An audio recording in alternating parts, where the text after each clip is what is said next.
He stopped abruptly, turning his head to see Buchanan striding toward him. What the? Hey! Hunter had holstered the big LeMat and picked up an aspen branch the size of a fence post. The broken end of the branch dropped with the man into the deep, narrow ravine behind him. Damn it, to hell! The other man leaped to his feet, his eyes popping with fear. No! He raised his arms to shield his face as Buchanan stabbed the branch into his ear. Blind with fury, Buchanan hit the man's head again and again until he lay upon the ground. Hunter dropped the club when the crackle of guns rose from the direction of the stagecoach. Damn it! The second rapist lay still on the edge of the cliff, dead eyes staring out of a mask of blood. Hunter used his foot to shove the body into the ravine. Hunter drew the LeMat, facing in the direction of the stagecoach.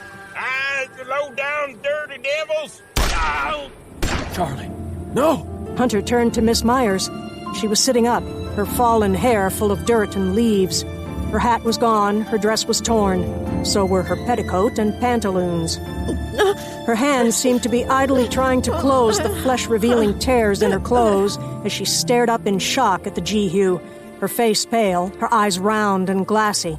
She had a bruise high on her right cheek that would become a black eye in a few hours. Stay here. Hunter bounded off through the forest, sprinting back in the direction of the stage road.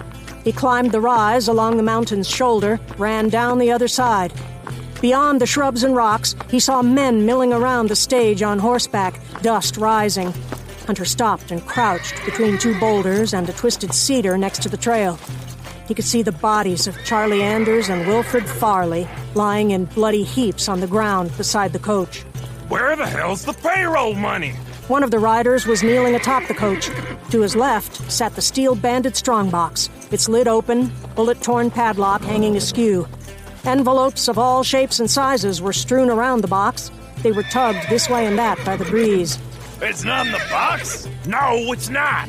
The man on horseback, tall, bearded, and wearing a black hat, looked around wildly. Where's Buchanan? Who's Buchanan? The Jehu! Buchanan's right here. Hunter stepped onto the trail and tripped the latch to engage the LeMat's 12-gauge shotgun barrel. The rider plunged down the horse's left hip.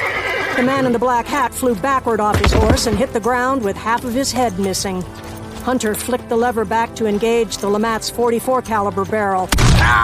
The man on the coach flew backward and out of sight. A rat-faced man struggled to aim his pistol as his horse skitter-hopped. His shot went wild, and his body bounced off the coach wheel.